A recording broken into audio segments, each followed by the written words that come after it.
White house کے قریب firing کے ایک واقعے میں نیشنل گارڈز کے 2 اہلکار شدید زخمی ہو گئے ہیں۔ امریکی حکام کے مطابق یہ واقعہ بدھ کے روز پیش آیا اور دونوں زخمیوں کی حالت تشویشناک بتائی جا رہی ہے۔ پولیس حکام کے مطابق اس واقعے میں مشتبہ شخص کو بھی گولی لگی جو اب پولیس کی حراست میں ہے اور ہسپتال میں زیر علاج ہے۔ ڈونلڈ ٹرمپ کے مطابق وائٹ ہاؤس کے قریب نیشنل گارڈز پر پوائنٹ بلینک رینج سے حملہ ہوا۔ انہوں نے اس حملے کو دہشت گردی کا واقعہ قرار دیتے ہوئے کہا کہ زیر حراست مشتبہ حملہ آور افغانستان سے آیا تھا، جسے سابق صدر بائیڈن کے منظور کردہ ایک قانون کے تحت امریکہ میں داخلے کی اجازت ملی تھی۔ صدر ٹرمپ نے یہ بھی دعویٰ کیا کہ حملہ آور انہی فلائٹس کے ذریعے امریکہ پہنچا تھا جس کے مسافروں کی شناخت سے کوئی آگاہ نہیں تھا، اور بائیڈن دور میں اس شخص کی قانونی حیثیت میں بھی توسیع کی گئی۔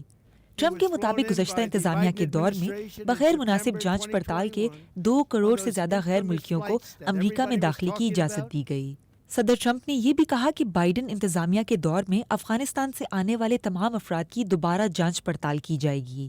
انہوں نے مزید کہا کہ ہمیں کسی بھی ایسے غیر ملکی کو امریکہ سے نکالنے کے لیے تمام ضروری اقدامات کرنے کی ضرورت ہے جن کا یہاں سے کوئی تعلق نہیں یا جن سے ہمارے ملک کو فائدہ نہیں پہنچتا۔ امریکہ کے شہریت اور امیگریشن سروسز کے محکمے کا کہنا ہے کہ سیکیورٹی اور جانچ کے پروٹوکولز کے جائزے تک افغان شہریوں کی امیگریشن کی تمام درخواستوں پر کارروائی معطل کی جا رہی ہے۔ ایکس پر جاری ایک بیان میں محکمے کا کہنا ہے کہ اپنے ملک اور امریکی عوام کی حفاظت ہمارا واحد مشن ہے۔